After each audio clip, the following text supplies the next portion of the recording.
Hi everyone, welcome to English Minor Hockey Association video blog number 6. We're going to focus a little bit on the goaltender development in this video blog, and at the end we're going to touch on a little bit of puck handling development for skaters. We were very fortunate this past week to have Jack Hardigan from Halifax come up and do a couple sessions with our goalies. I think it went very well. I was really pleased with the turnout. I'm glad that we were able to get Jack up and come help with us. The goaltenders worked really hard in the session, which was great to see. I think they were able to bring a lot of different ideas back to their teams, which they could help with their own development and even do some stuff at home that they could help. They did a lot of stuff. Excuse me, a lot of stuff on rebound control, where to be at the right time, and also some different things on some importance of hands and catching the puck and steering the puck with blockers and sticks. So we're really happy that Jack was to come up. We'd like to thank Jack for coming up as well, and I'm going to send a link to all the coaches as well to his website, Finn Goalie. It's his company, and he's got some pretty cool things on his website. He's also available to come help a team once in a while as well. So I'll send that along to the different coaches. In this blog, we'll go over some different ideas about goaltender development from my own perspective, and as well I'll use some different ideas that Jack had as well. So, and then again at the end, I have some different things that I'd like to talk about for puck handling, which was something we've covered in the last couple of weeks for skill sessions for skaters. Some important ideas about handling the puck. So, so last couple of weeks have been great in terms of skill development. The practices that I've been to, the teams are really focused on skills, and that's fantastic. And today, really want to focus on mainly how to develop the goalies, because for every team I've seen, the goalies are definitely getting worked and developed. But I think we'll be able to find a few things here today that should help coaches plan effective practice for goaltender development as well. So when it comes to goaltender development and planning effective practices that they'll be challenged and developed, it really is very important that every practice there must be time dedicated to goalies. And when I say time dedicated to goalies, it doesn't mean that there's a drill going on and goalies in the net that's he's just stopping pucks. There needs to be some one-on-one or one-on-two with both goalies, teaching time and really focusing on the proper technique and expertise of that certain position.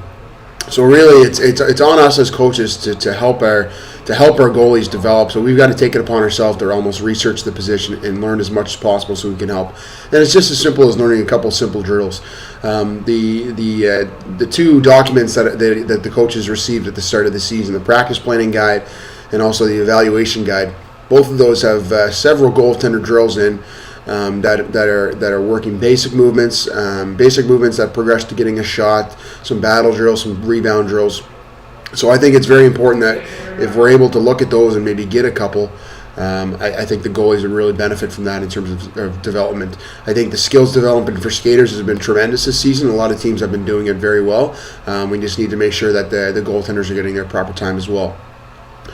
Excuse me. I did a presentation on goaltender development last year, and one of the main things that I wanted to come across was the 4 Ps of practice for goalies. There's 4 Ps really if you wanted to take a rule for it. The first one would be purpose. Okay, every drill should have a purpose for the goalie. Okay, a goalie should know what he has to improve on and what part of the drill focuses on this skill. So if he thinks, okay, I need to work on my shuffling or my pushing, my T-push, I understand that, okay, if there's a pass that I need to be moving, this is where I should focus on this drill. Almost not really worry about where the shot and the save is made. I've got to be moving to the right spot. So that means he needs a purpose for each drill, and he should know that as well. We as coaches, we need to communicate the purpose. The second P would be precision. For goaltenders, we need to demand precision in movements on each step. If we're just doing a movement drill that maybe has 3 or 4 movements to the top of the crease, over to the side, back to the post, and there's no precision in terms of where the goalies are just going through the motions, then there's no learning or development occurring at that time. We need to be sure that the goalie is precisely moving to the right spot at the right time, the right way. Okay. As well, during practice, the goalies cannot take any shots off. If you see goalies taking shots off, and what I mean by shots off is that, okay, they're they got a couple good saves and they're just going to let this shot just go by and reset. Excuse me. Okay, that's taking a shot off, and we don't want to take any shots off. What that means, the goalie basically is making an excuse for himself or herself, just saying, I can take a shot off here, and that might translate into some game performance as well. And we don't want that. So every time that the puck is shot, we want the goalie to be ready and really depend like that's the biggest save he's ever going to make. And if it's a rebound to the corner, then the goalie's going to follow that puck to the corner. Or if it's a rebound to the front of the net, then we've got to scramble and try to cover that up. So treat every shot like it's a game situation. And obviously, any laziness at all should be pointed out and corrected. It's not a position for lazy players. It's a hard-working position. Any laziness should be pointed out and corrected right away, and that's really helping the development of the kid. I know that they might not want to hear that. That they're acting a little lazy, but I think it's in the long run, in terms of long-term development, I think that if it's pointed out and corrected and detected right away, I think it's better for the goalie. Excuse me. The number 3P for goaltender development is power. And when I mean by power is strong movements, powerful movements, recoveries. If they're in the butterfly, they've got to pop up. It's strong. It's not taking 4 or 5 seconds to get up. And rebound control is strong. If they're powerful and they're trying to jump on the cover on the puck, then I think we're doing a good job. So everything they do, if it's T-pushing, if it's shuffling, if it's rebound control, butterfly slides, everything they do should be strong and powerful. And when I say strong and powerful, I also mean that it should be powerful both ways. Goaltenders naturally, just like any other athlete, are stronger on one side of their body than others. You'll see a lot of goaltenders that are regular-handed. They're better getting up on their right leg than they are getting up on their left leg. Okay, that should be detected by a coach, and make sure that we work equally on both sides to make sure they're equally just as strong and powerful on both sides. And that's really a very important point for goaltender development. And the last P is actually a P that could be translatable and used for all skill development for all skaters and goaltenders in hockey, and that's patience. I've talked about the 3 Ps before for coaching, as patience, prepared, and progressive, and patient being very, very important as well. Nothing worthwhile happens overnight as a coach. You want to develop it, and it really is a marathon. It's not a sprint. But looking at goaltenders specifically, excuse me. When you're looking at patience in terms of development over the season, absolutely. But if you could break down patience in terms of just a shot and a goaltender's save selection, even in today's game, a good stand-up save is required from time to time. And with patience comes confidence.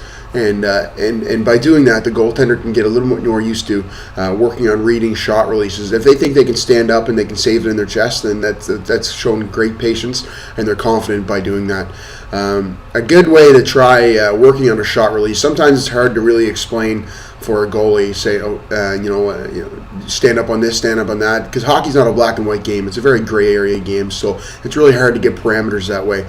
But one way I found that works really well with minor hockey goalies and working on trying to read shot releases is on any shots that are from the top of the circles or farther out, maybe in the older levels. Try to stand up on the shots that are above the belly button. So if there's a player coming in on a rush and he shoots from above the ring out line and it's a shot that's above the belly button, maybe in the chest, then we can stand up and save that and cradle it with our arms underneath.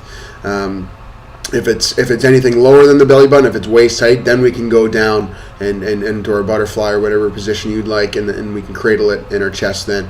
But it'd be great to work on patience, and even if just practicing, if you just wanted to stand out and kind of sift some pucks in from the ring out line that are about belly button or chest height, they can get used to using their hands to catch it and keeping their body in front of it and not moving away and catching it like that. So that's just some good patience to learn.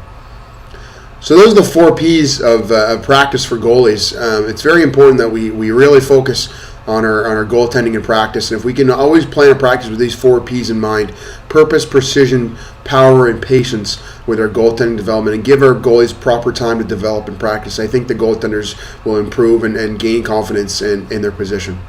So first and foremost, when looking at goaltender development, the exact same as skater development, we need to focus on the skating side. In hockey, the skating skill is definitely the most important skill, I believe, and that doesn't change with goaltenders even. So Skating for goalies really means movements as well, increased movements and other things like that. So at any age, goalies must first and foremost work on their skating and balance. That's very important. Before they save any puck or before they work on any other tactic, they really need to work on their skating and balance, especially positioning as well in terms of proper stance and where to place hands and stick and proper knee bend. But the skating and balance goes hand in hand with all those. I heard a quote once from a goalie coach, and it really stuck with me. If you can't get there, you can't save it. So it doesn't matter if you've got the best glove hand in the league or if you've got the best butterfly. If you can't get to the spot that the shot and the puck is going, you can't save it. So that really stuck with me, and as a coach, I really firmly believe that if we work on goaltender skating and balance, then we can get there and at least give ourselves a chance to save that puck. Okay, skating should be an absolute priority when working with minor hockey goalies, and that's definitely true. At least 50% of dedicated goalie time should be skating increased movements, and that means no puck. So if every practice started out with skaters were doing skills down one end for 15 minutes, and the goalies were by themselves for 15 minutes with a coach, at least 7 or 8 minutes, if not even 10 minutes, should be simple skating increased movements. And then maybe the extra 6, 7, or 5 minutes can be used on pucks and shots and different positioning, stuff like that. But at least 50% of dedicated goalie time should be dedicated to the skating and increased movements for goalies. I also heard a stat from the same coach that I heard the quote from, and he said that 95% of the save is made before the puck leaves the stick. And that really stuck with me as well, because it really makes you think. If you can get to where you read that release and you can get to where the puck you think is going, then you've got a pretty good chance of making that save. And really the poor positioning, it hinders the goalie's performance, especially as they get older and the skaters get faster and the shots get harder. As the game gets faster, the goalie with poor movement skills gets more out of position every time the puck is moved. So if a goalie starts at a position, every time the puck is moved, then he's getting even more out of position as well. And the poor positioning always relates into a few things. If you're a poor positioning goalie and you're not working on movements, it works on the desperation save, it doesn't work on, but it results in desperation saves. And yeah, they might be some good highlight saves or a good glove save or different things like that, but they're low percentage. It might happen 1 out of 10 times or 2 out of 10 times if you're lucky, but those are low percentage plays. They're desperation saves. It also results in unpredictable and uncontrollable rebounds. Excuse me. If you have poor positioning and you seem to be out of position, you're going to be kicking pucks out to the slot, or you always be kicking pucks out to players coming in different areas. So if you're not able to control and predict where your rebounds are going to go, then your poor positioning is going to result in some uncontrollable and unpredictable rebounds, and those usually far more often than not usually end up in the back of the net. And then in another one as well is it results in an inefficient save technique. And when you're inefficient, when your goalies are working hard, obviously, and you're up and down and side to side, and when you're doing that inefficiently and you're kind of scrambling and diving around, that will lead to early exhaustion. So by the time maybe this end of the second or the third period comes, you're really tired, and you're not going to be able to give your best performance in the third period, which is usually the time that your team needs to be at your best. So those three things usually result in poor positioning. So we need to do our best to really focus on the movements as much as possible, and then if we can get the players moving to the right area, they can hopefully have a good chance to save that puck. Okay, we're going to talk a little bit about fundamental movements, but I think it all starts with the stance. You'll see in this Hockey Canada video here the proper stance for goaltenders. Knees are bent. Make sure that the very important thing that minor hockey goalies have to understand is that our stick can't be hugging right against the pads. We want to have it about a blade length or a blade and a half length away from the pads. That way there's proper room to go down without hitting the stick and your butterfly. You'll see that the gloves are for the most part on an equal level, and that's proper stance. But the really most thing I want to focus on is that knee bend that you'll see the goalies doing. That's very important. A lot of minor hockey goalies will just stand straight up. Same thing for skaters. Knee bends are very important. Good skaters have good bent knees. Same thing for goalies. Goalies are always bend your knees in your stance. So this is a fundamental movement of C-cuts or sculling, as some others might have heard. This is basically used to create depth control inside the crease during the game. So it's really important either going forwards or backwards that we don't change from our regular hockey stance. Okay, so our knees are bent, our glove is up, and our palm is to the puck. Our blade is on the ice in front of us. And while we're going forward, we're digging on our inside edge on the rear 1/3 of our skate, right on our heel. And while we're going backwards, we're digging on actually the front third of our skate, which would be the toe. And that will give us the power to propel ourselves forward. So our blades don't leave the ice at all. Again, this is a great drill to use as a warm-up for goalies. It's going basically goal line to blue line, forwards and backwards, both ways. You'll see that the upper body doesn't move at all, blocker, glove, head. It's all lower body movement. Okay, you'll see the goalie here doing a movement that's called the shuffle. The shuffle is a movement for when a short movement is needed, when the goalie has to go from side to side, but it's just a short movement. So they don't want to open up on a T-push, they just want to do a shuffle. So you'll see what they're doing there as I pause it. The stick never moved from the 5-hole. Okay, they're just moving. The upper body stayed quiet the whole way across, and the toes are always facing up ice. They were just moving, just to glide on the blade. That's all they're doing right across. Okay, you'll notice that the blade never moves from the 5-hole. 5-hole is always covered. The gloves are never moved. The top of the body is never moving. They're just pushing on one side, and the other leg is going to glide on the ice. Okay, the last of the goaltender fundamental movements would be a T-push. Okay, this is actually a diagonal T-push that they're coming out. You'll see from the crease there, they're coming out on an angle, about a 45-degree angle. The T-push is used for a movement that's a longer movement. So, for example, if it was passed from one top of the circle to the other top of the circle, you've got a longer movement to make, and you want to make it a one movement. So that would be used for a T-push. Shuffle. On the other hand, like we said, it would be a short movement, like a hash mark and a little pop to a partner there, like a foot or two away or something like that. So nice short movements for short passes. So this again is a longer movement. You'll see the upper body's staying pretty quiet, and by quiet I mean it's not moving. The first thing to move is the head. The second thing to move would be the hands. and then the legs would move after that. So again, we're making a T and we're pushing off and coming back together in our stance. Okay, so those would really be the 4 fundamental movements and balances for goaltenders in terms of simple goaltender development. You want to focus on the stance, the C-cuts, which are great for depth control, a shuffle, and a T-push. So if you can really get some drills to focus on those 4 fundamental movements, then the goaltender should be developing. And this is any age as well, right from novice all the way up to midget. They're simple movements that can really help the goalie get some confidence. And again, you can't save the puck if you're not there. So those are very important to do. I hope everyone was able to take a few things away from the goalie development side in this presentation. I know it's very important that us as coaches use as much expertise and knowledge as possible and research ourselves if we can to help our goaltenders, because sometimes they are forgotten. Sometimes in practice, if we're working on a certain, whether it's a system or a tactic or even other skills, sometimes the goalies are just left in the net to be puck blockers, and that really doesn't help them get better at all. So we want to make sure that they're giving proper instruction and proper time and dedicated time to learn. Okay, moving on from goaltending, I wanted to talk a little bit about puck handling. Last few weeks, we've worked a lot on puck handling in different skill sessions that I've been out to, different team practices that I've tried, and also the positional skill groups with the forwards especially. I've been doing a lot of puck handling, and I think the players have been working really hard at it, but there's a couple teachables and key points that I think that if I can communicate this to all the coaches, and they're able to bring it back to their team and use it in different skill drills and practices that they've been doing, I think it could really help.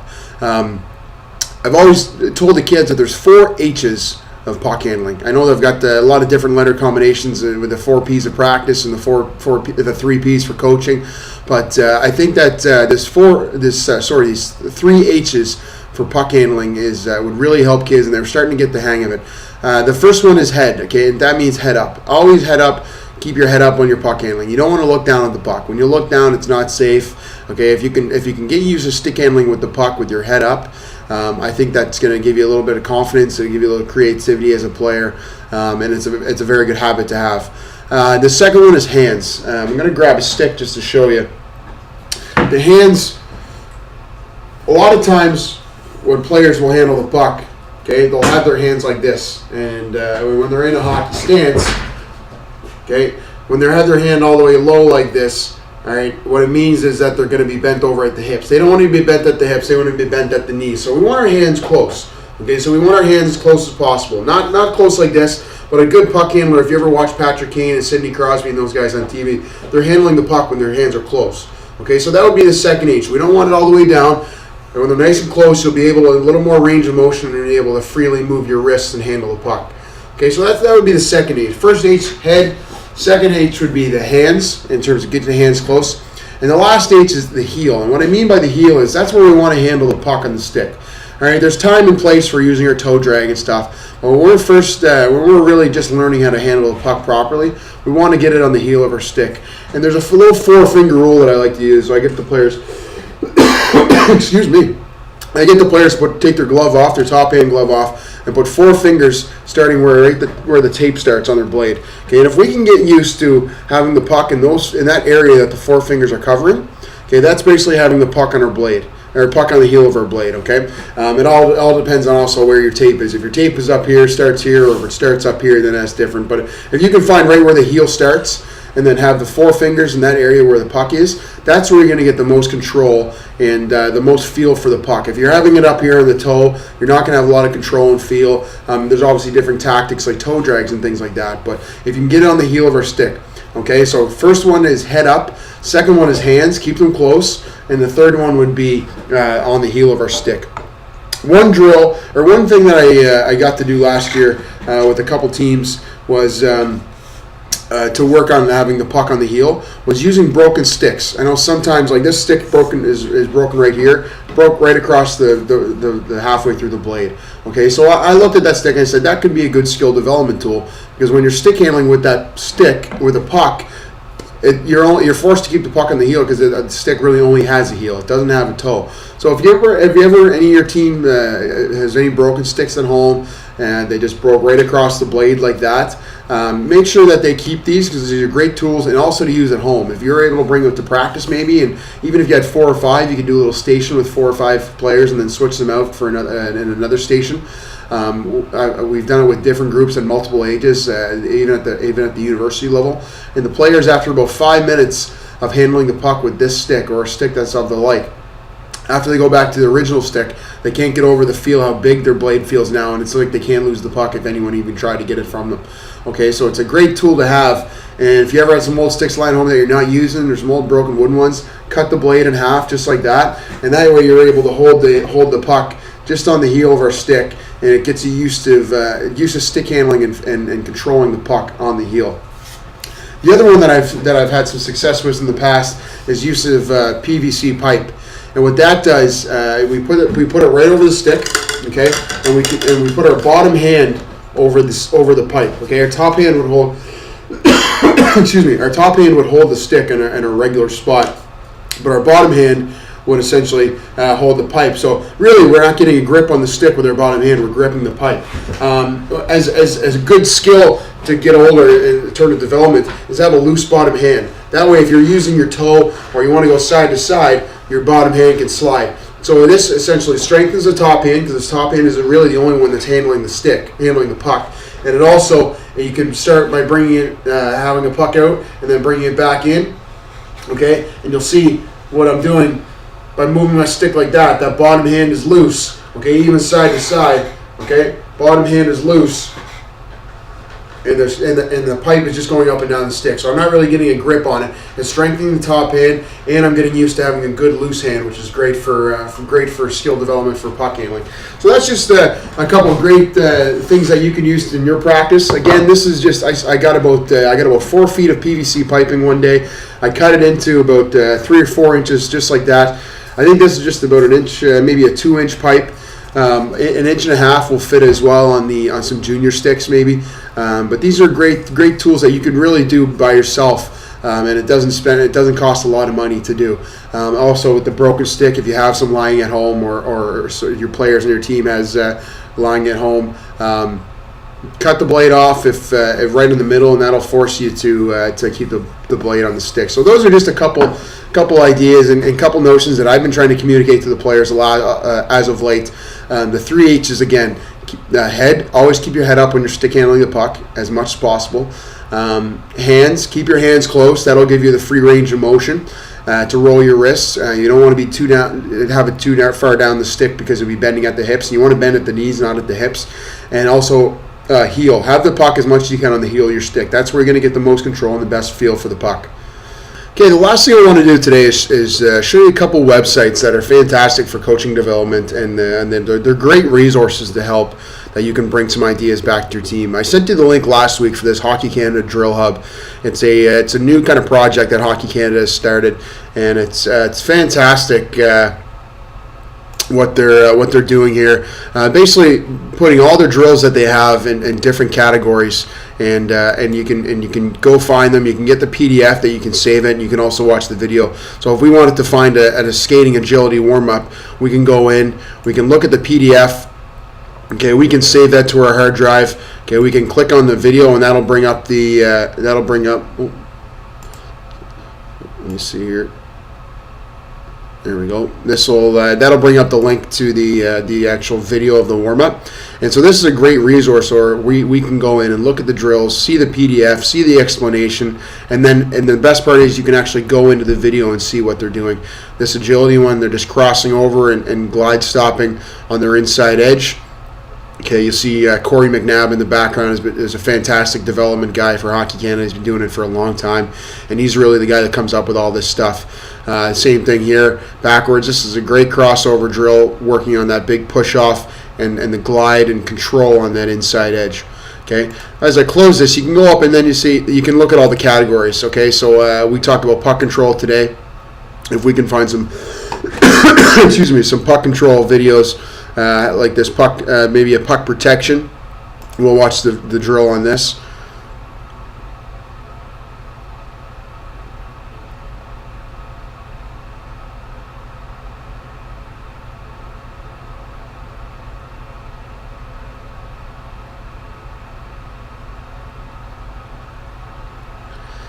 Yeah, you'll see here he's carrying the puck, basically figure eights around stick, and as he's doing a tight turn, he's controlling the puck. He's got one hand on his stick for the most part when he's turning. Okay, what he's doing that is keeping the body away, keeping the puck outside of his body so the puck is farther away from his competition.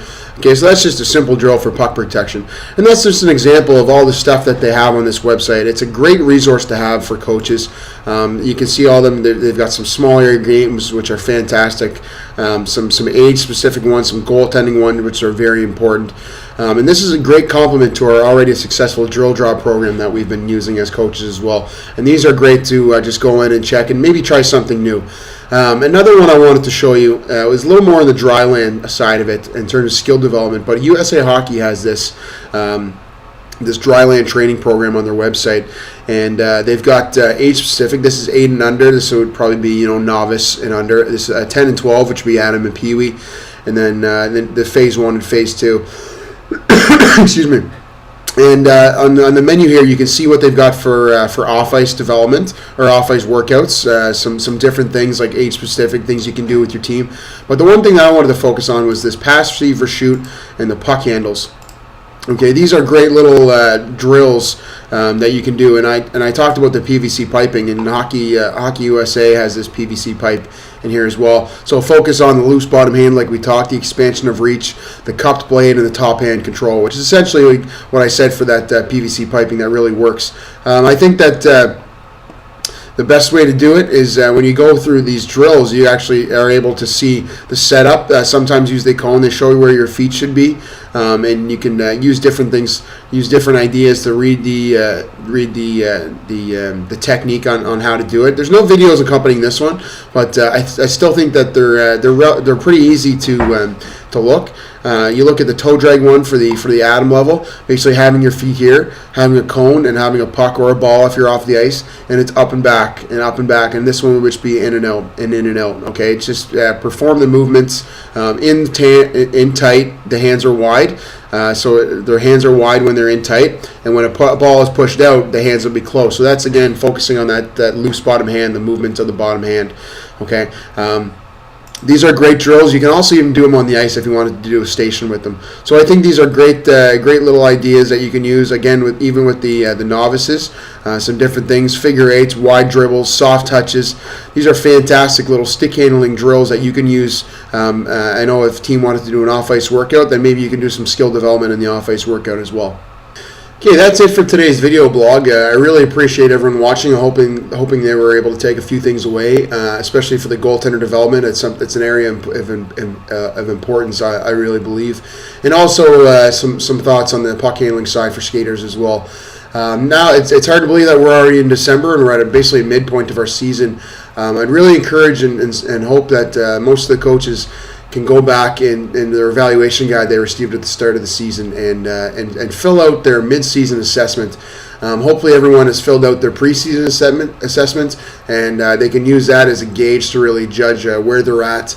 And some of the questions that are asked in the midseason really will get you to look back on what your thoughts were at the preseason and then where you are at a midpoint. So I think as coaches really need to focus and evaluate where we are at a midpoint to the season for not only the team as a group but individual players and improvement as well. So thanks again for watching, and I'll be out at the rinks as always, and hope to see you soon. And if I don't see you, have a great holiday season.